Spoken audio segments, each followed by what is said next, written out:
ஒரு குட்டி கதை கேட்கலாமா? ஒரு ஊர்ல ஒரு பணக்கார மனிதர் இருந்தாராம். அவருக்கு பறவைகள் மேலேயும் விலங்குகள் மேலேயும் ஒரு அலாதி அன்பு இருந்ததாம். ஒரு நாள் அவரோட வீட்டு சமையல் அறைக்குள்ள ஒரு புறா நுழைஞ்சு கூடு கட்டிருச்சான். அவர் வீட்டு சமையல்காரன் அதை எடுக்க நினைச்சப்ப அந்த பெரிய மனுஷன் வேணாம், பாவம், அது இங்கே இருக்கட்டும், விட்டுருன்னு சொல்லிட்டாரு. தன்னோட முதலாளி சொன்னதுனால அந்த சமையல்காரன் அந்த புறாவை அங்கிருந்து விரட்டாம அதுக்கு விதவிதமா தானியங்களை போட்டு பத்திரமா பார்த்துக்கிட்டான். இது எல்லாத்தையும் வெளியிலேருந்து பார்த்துட்டு இருந்த ஒரு காக்கா அந்த புறாவை பார்த்து ரொம்ப பொறாமப்பட்டுச்சான். எப்படியாவது அந்த சமையலறைக்குள்ள நுழைஞ்சிடணும் அப்படின்னு முடிவு பண்ணிச்சான்.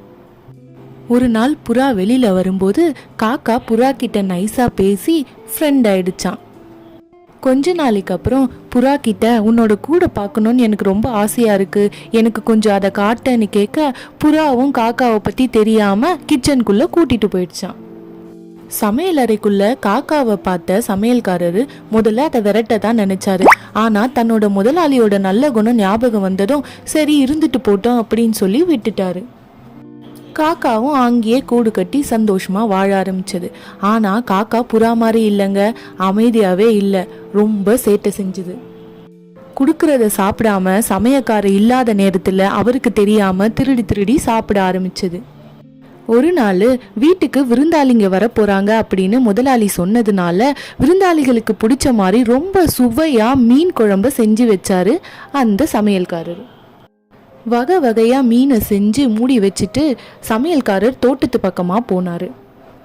இதை கவனிச்ச காக்காக்கு சந்தோஷம் தாங்கல. ஏன்னா காக்காக்கு மீன்னா அவ்வளோ பிடிக்கும். உடனே என்ன பண்ணுச்சு, சமையல்காரர் வர்றதுக்குள்ள ஒரு பெரிய துண்டு மீனா தூக்கிட்டு போய் சாப்பிட்டுருச்சு. அதோட விடலைங்க அந்த காக்கா, 2வது துண்டு எடுக்கவும் வந்துச்சு.